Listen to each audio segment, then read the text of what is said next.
Well, like I was saying, you know, I don't know, they always call these places secretive for a reason. So they say it's on private property, but I don't know, man. I've come down here for 10 years, and it's been nice. So yeah, probably an old road here or something, or pathway and whatnot here. So yeah, it's kind of neat to show you something which I think is kind of neat here. Is you find a scattered cars that are kind of ruined back here.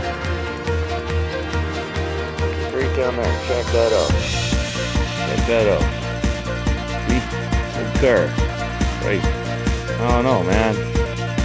Maybe it was using a getaway or something. Who knows? Put it back in the day.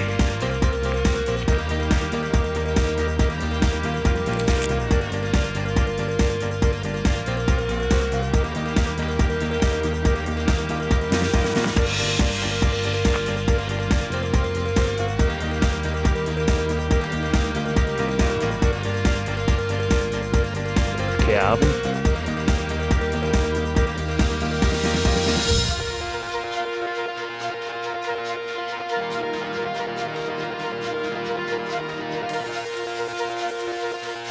Yeah, this here, like I said, I've been coming down here for a long time, almost 10 years. And I don't know, I guess the people kind of got down here and thought they'd get all creative with the paint here. A little bit of a shame, actually, but